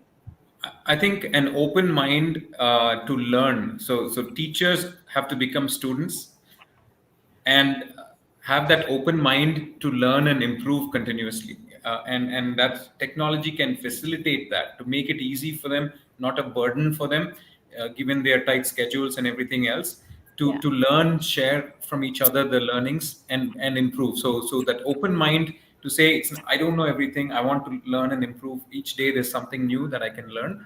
And the technology can aid in that continuous learning without being a burden, without being an overhead, making it easy and to share and collaborate. I think so. That's really what I would say. And for kids, make it facilitate their learning.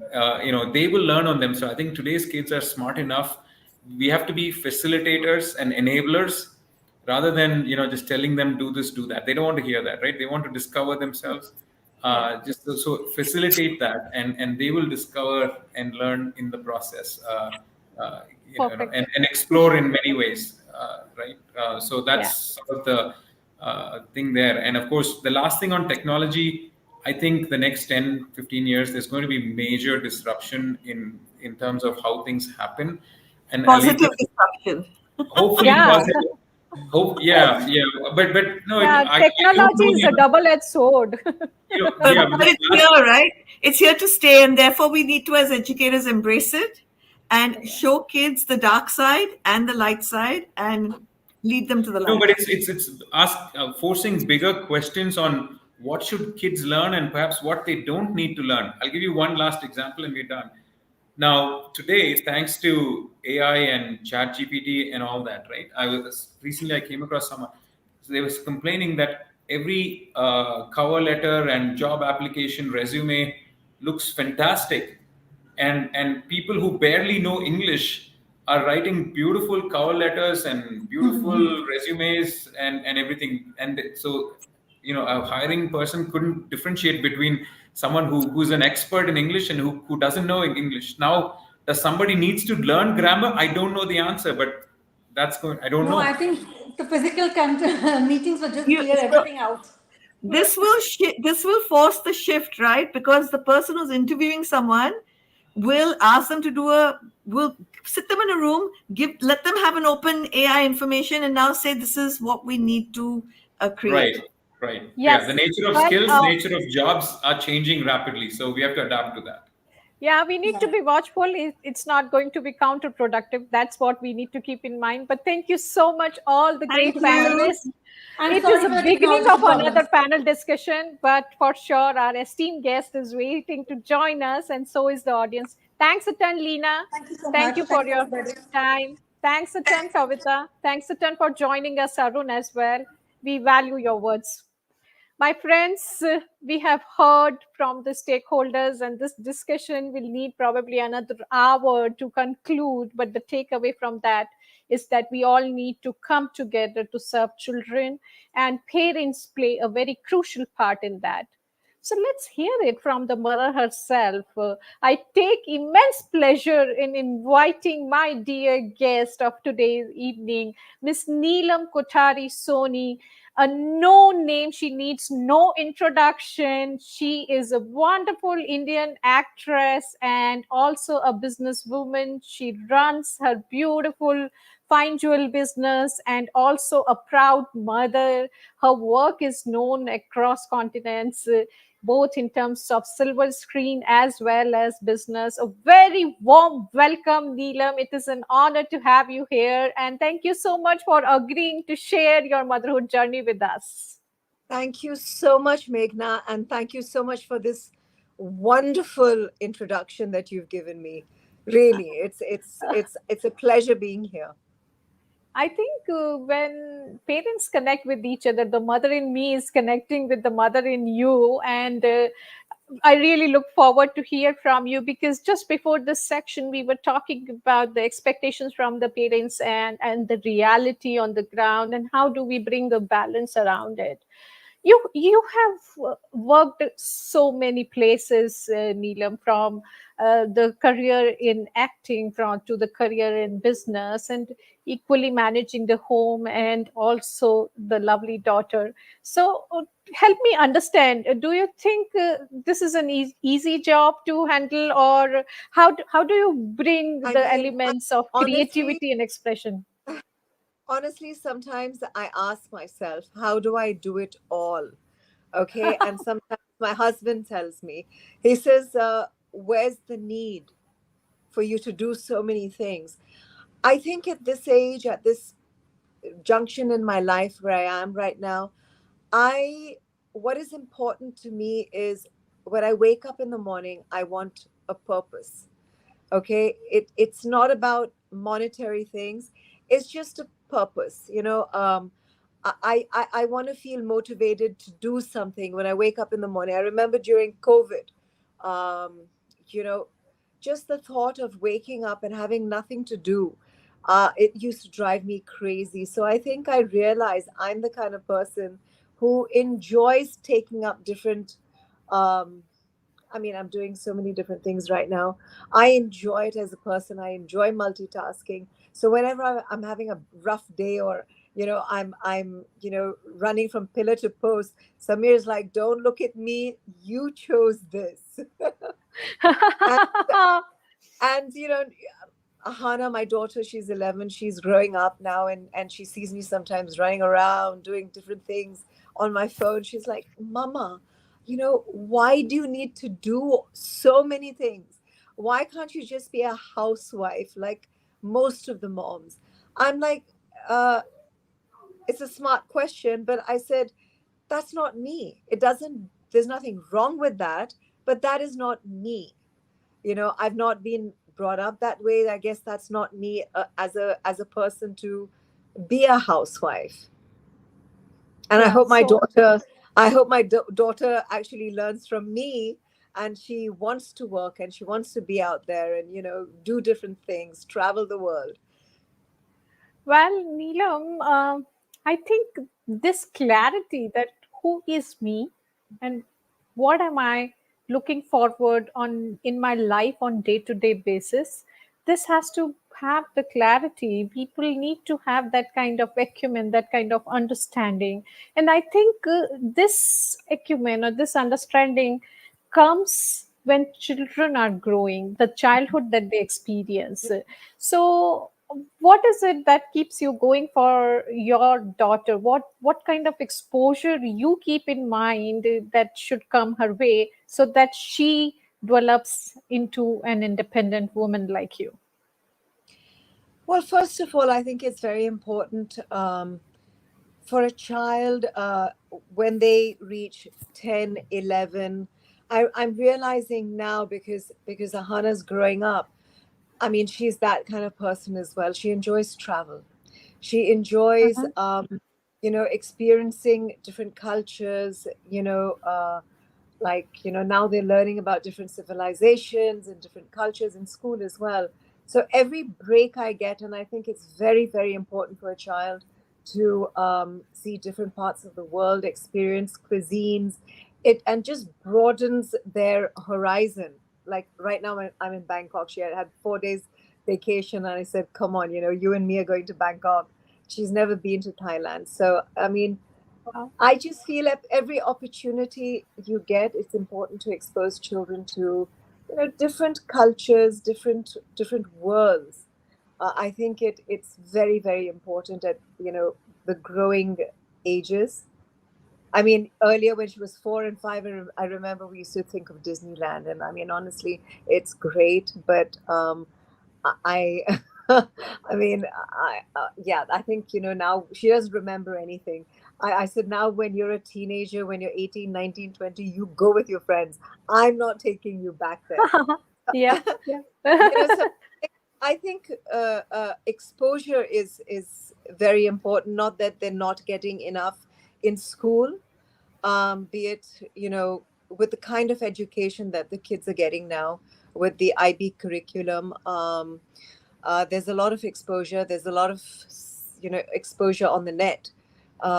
So there is a lot out there for them to learn and absorb. Yeah.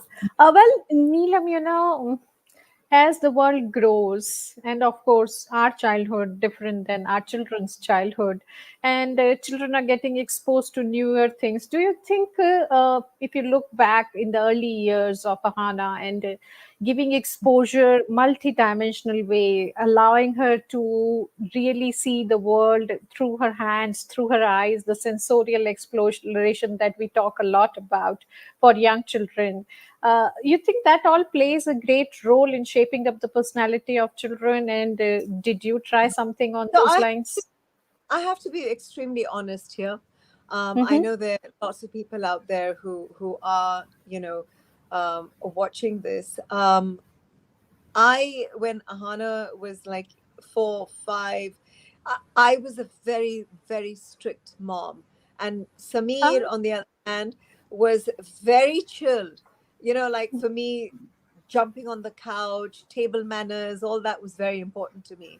Okay. And he kept telling me, just let her be, let her be the person she is. And all this manners and everything. I said, no, no, no, it's not okay going to someone's house and she's jumping on the couch and dropping food on the floor.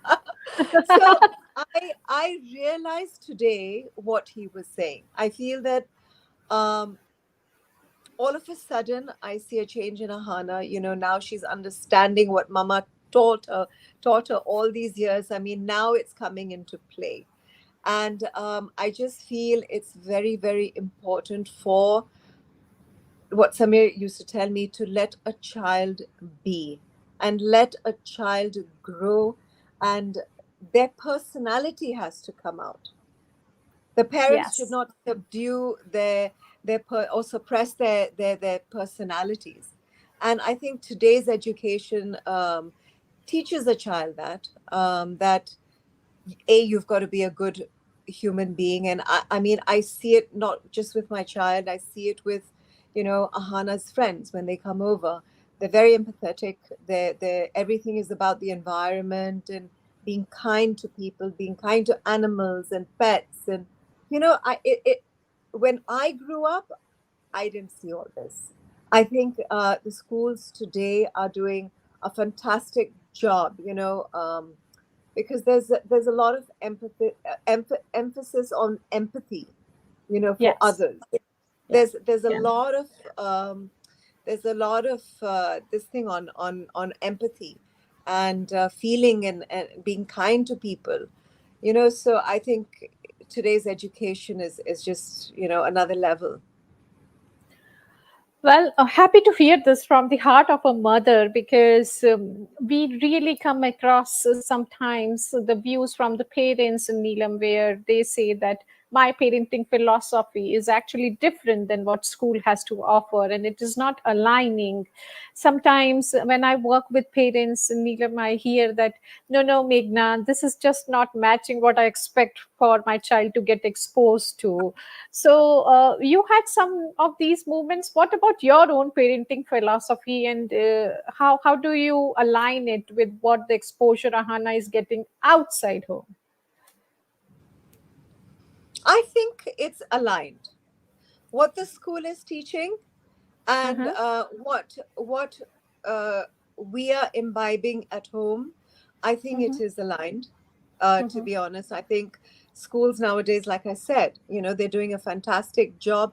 I just have to say one thing, coming from a parent, like Ahana's just gone to middle years MYP.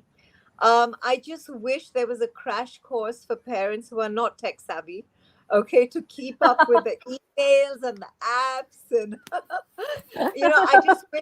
I just wish that before school started, we had some crash course how to. Earlier there was Seesaw in the primary years, and now there's ManageBack. So I mean, I struggle with ManageBack, to be honest with you. I'm not a tech savvy person. To go into the app and look for her assignments and assessments, and I struggle with it. I'm being very honest. I'm not a tech savvy person, so I just feel that schools need to understand this. For parents, if teachers are listening out there, just just educate the parents a little bit more. Like Samir and me are absolutely clueless, and it's actually Ahana who's helping us out. Mama, this is how you download it. Papa, this is where you go to look at the timetable. She teaches us.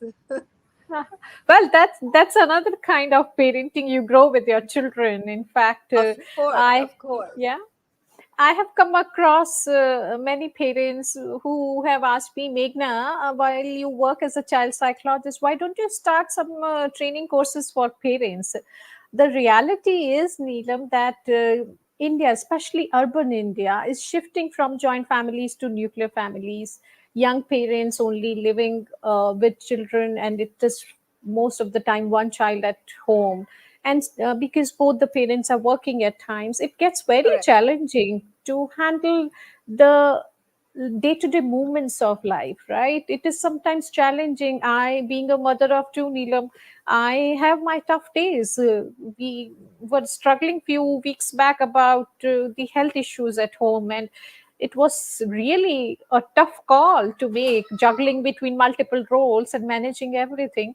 I'm sure you must be having these chaotic moments, right, in life. And when life is throwing Of course. challenges at you, how do you It, work around? I mean, Meghna, I mean, when life throws, challenges at you, you find a way to figure it out. But when you're going through that difficult time, I mean, it's important to have a support system, you know. I think there's a reason why some people live in joint families, because you have a tremendous support system there. But yeah, like, I would say that Samir is my support system. He's my pillar. You know, when I'm busy, he's with, holding fort. When he's traveling or away, I'm holding fort. So there's a great balance that way at So, home. So perfect. Yeah.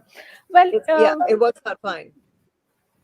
I think you are talking about a very basic concept of parenting, and we always say it takes a village to raise a child. And nowadays, this village is shrinking, Neelam, and It is. families need to play both the roles. So, all the daddies sitting in the audience, my humble request that please understand your presence matters. You play a very crucial role in parenting, and the world is shifting, and so is true for India, where more and more 100%. father involvement is seen in raising children. Yes, Neelam, you want to add on to that? Yeah, not only that, I think I think for a child also, a growing child, just having participation from both parents makes a huge difference. It gives a lot of security for a child, because it also feels nice, right, to see both your parents participating in, be it your schoolwork, homework, whatever it is. So we have this Yeah. understanding at home. Okay, I told Samir, I said, I'm pathetic at science and maths and everything. I said, that is your department. You know? So, and I said, when it comes to arts, dance, music, everything, that is my department. So we split it up, and it's a good balance.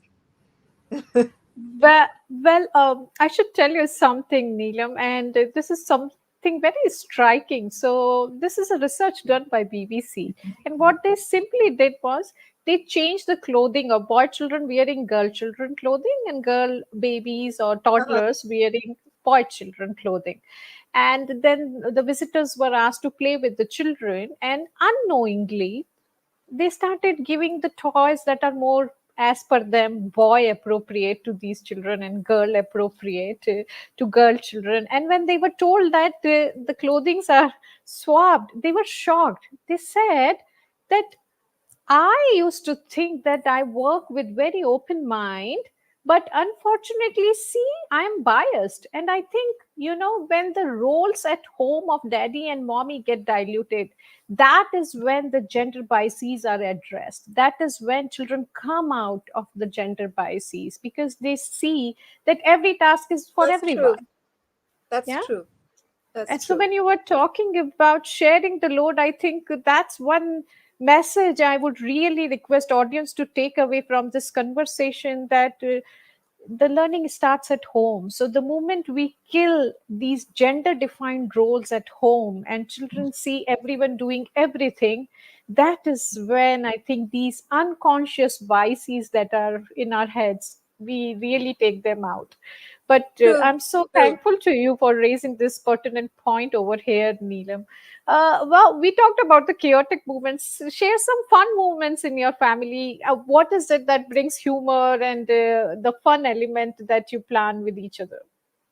So at home, there's this joke where Samira and Ahana say that mama's the boss of the house, okay, and nothing can be done without mama's consent. So father and daughter have a good laugh about this. Okay, they think that I'm the tyrant and I'm the, you know, because I'm multitasking. Okay, I don't have patience for nonsense. So father and daughter make a lot of fun of me when I am having a bad day, and I am short tempered. Let's put it this way. Yeah. Anyway, I am just going to jump to another topic because it's been on my mind, and before our session gets over, I just wanted to point out and say one thing, that there are all sorts of kids and all sorts of personalities. All right, there are some kids who are loud. There are some kids who are very studious. There are kids who are naughty, and there are some kids who are shy and they keep things to themselves, and they are they're intelligent, but they're just conscious. And I think every child goes through those phases, and I think it's so important that a teacher notices it and points it out and gives those children a chance. I personally feel, because I've seen it with my own child, I've seen it with myself. I was a very shy child, maybe hard to believe, but I was very, very shy. That's tough to believe, Neelam. I was extremely shy. In my school plays, I used to be the last kid, in the last row, having nothing to do in the school plays. Because I was shy, I was never given opportunities in school. Now, in between, I saw it with my own daughter. I've seen it with my daughter's friends. When they don't raise their hand or they're not loud enough, I feel that the teachers are ignoring them. So I think it's very, very important for teachers to sort of identify kids like this and give them a little push, because parents can't always be there around and sort of know what's going on in school. I think that it's important for teachers to identify this, and children who are sort of quiet. I'm not saying lagging behind in education. I'm saying just conscious and shy. I think teachers need to give them a little push and bring them ahead. That is what I see, which is lacking in our education system. Well, Neelam, this is the same conversation we were having few minutes back when you joined. Right. That because of the rote learning system in our education, classrooms are crammed, and if the ratios are not well maintained, then this is bound to happen, that teachers are going to miss the crucial aspects where they need to focus for development of the child. They end up Correct. missing on those cues. And I think what you are saying is very well resonating with our previous discussion as well, that we need to break this particular pattern in education where every child is getting the similar kind of treatment in the classroom while they deserve their own unique experiences. We need Exactly. to understand. Because sometimes parents won't even come to know that, be it a project, be it a play, be it whatever, why isn't their child participating and why aren't they coming forward? Is because maybe they're too shy or they're conscious. So I just feel that those children should be given a chance. Well, I hope coming from you will be a strong message for all the education providers and educationists sitting in the audience that kindly respect the needs of the children. Basically, we need to keep our eyes, our ears open so that we, first of all, absorb from where the child is coming. And then, second, each child is unique. Each child comes with his or her own traits and capacities.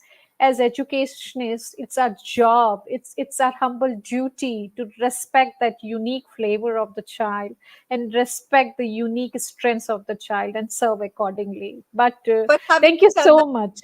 but having said that, it's a very, very, very difficult job what you all do, and Yeah. you all do a magnificent job.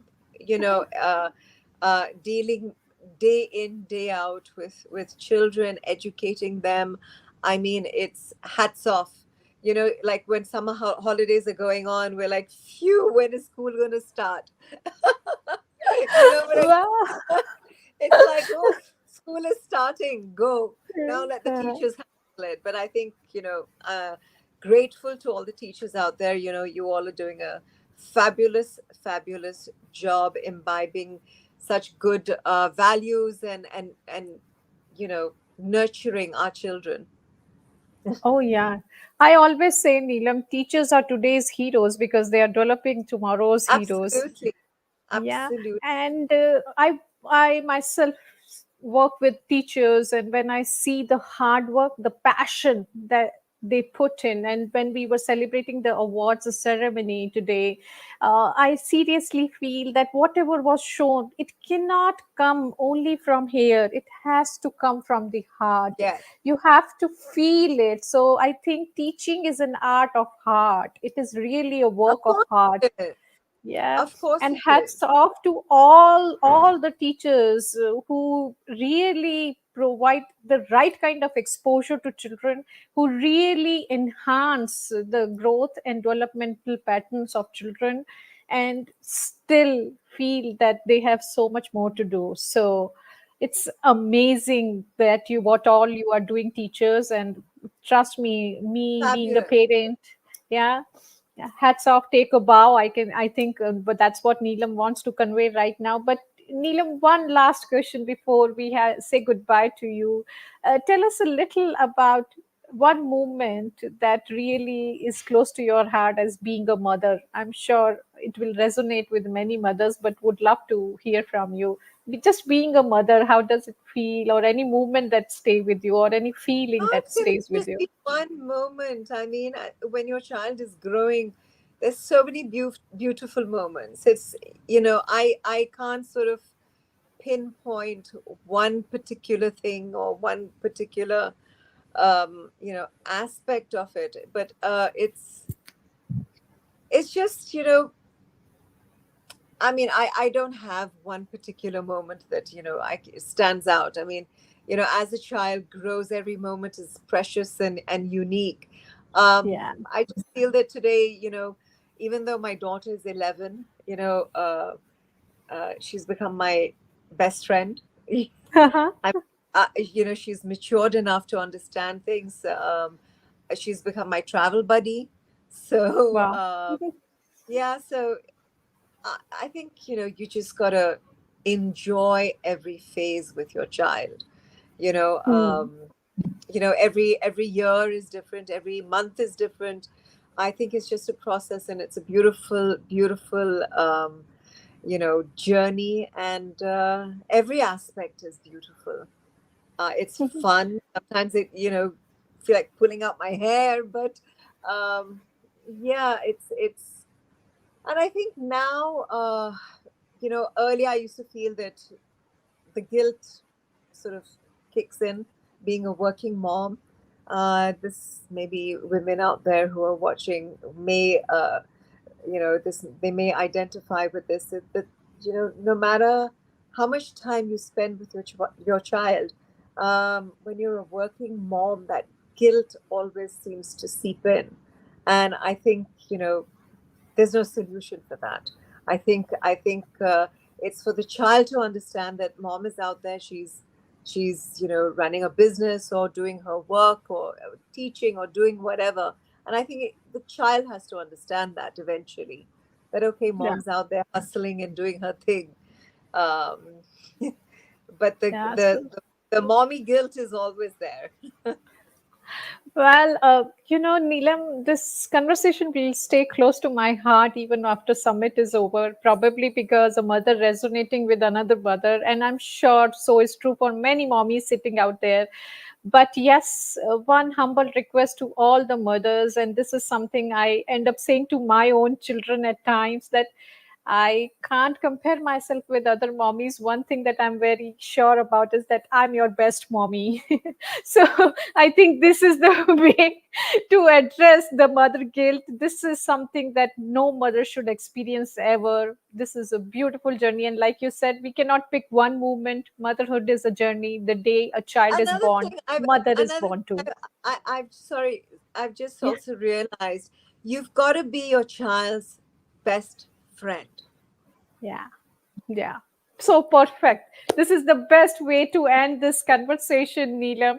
I wish we could continue you, talking to Meghna. you, but our paths will cross again. May the mother in you cherishes every single moment with Ahana, and hope that we will hear more from you and the great work you are doing as a Thank you mommy so and much. as a working woman. Thank you, Meghna, for having me. Pleasure totally to hear from you and my And friends. We bye to didn't. everyone out there. My season 3 is coming out in October, so I want all the ladies out there watching to watch it. Perfect. Why not? I think it is a wonderful way to relax and invest in yourself. So, mommies out there, invest in your me time. We do hundreds of things for our families. Why not find some me time and let's relax and watch at leisure? Thanks a ton, Neelam. Thanks for your valuable time. Thank Your you for presence having me. here is valued. Pleasure. Thank you. Thank you so much. It's a pleasure to hear straight from the heart of the mother.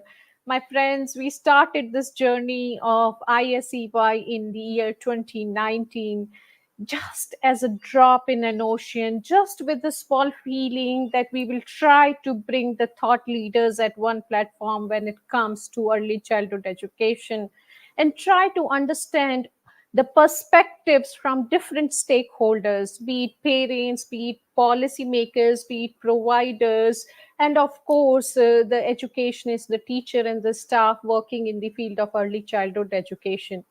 When we started, we did not know that this journey will become so bigger and better with every edition. ISEY is blessed to have stalwarts like Professor Sugata Mitra, Dr. Karen Mapp from Harvard, and so is true for many personalities from different walks of life. This is the whole summit is being graced by personalities like Dr. Kiran Bedi and Asha Deol and Soha Ali Khan. And today we just met Neelam, bringing various perspectives of life in raising children. So, all the speakers who have joined us from the first edition till now, take a bow. I respect you. We discussed today some very important questions with each one of them. Well, I cannot wrap this question because I promised a parent about a question that was asked to me about working extensively across continents and what inspired me to focus on emotional well-being of children and how my journey has shaped this approach. I seriously feel that children motivate me. I strongly believe that it is a feeling to serve children that comes from within. And when you say that parents, teachers, and the professionals working for children make a huge difference in the life of the children, and you get the opportunity to work with them directly or indirectly, it is an honor. I take it as an honor, and I strongly believe that if we invest in children with utmost honesty, this is something that you can give best to your nation. You are building your nation by investing in children today, and that is the reason I keep myself involved in working with children, be it any role, be it a child psychologist, be it as a family counselor, be it my role at CLAS Training and Development. I keep doing that. So thank you so much for this beautiful question. But my friends, we didn't realize this is the time to say goodbye to a wonderful day. We started as a small step, but looks like that it is a whole story that we learned today. So much of excitement, so much to learn, so much to carry forward. But my humble request to all the parents, teachers, providers sitting in the audience, just the conversations won't help us until and unless we implement this on the ground. We won't see the real results. So kindly pick any 2 or 3 takeaways from the various sections since morning and start implementing as soon as you go back to your respective classrooms, respective homes. And we would love to stay connected with you. My friends, this summit is really, really coming out of passion and passion of many people. If I start taking their names and the efforts that they have put in, their smiles, their sweats, we will need probably a couple more hours. But I really would like to thank every person behind this summit. This summit is a success because of the hard work of all those people who are working behind the scenes endlessly. It is not easy to bring this kind of summit with this stature every single year, and hours are gone behind to bring these quality conversations for you. I would really, really request you to join me in congratulating all the people, all the brains, all the hearts behind this summit. Because of your hard work, we are sitting here today, and I promise that the next version is going to be bigger and better. Stay tuned for 2025. See you next year, everyone.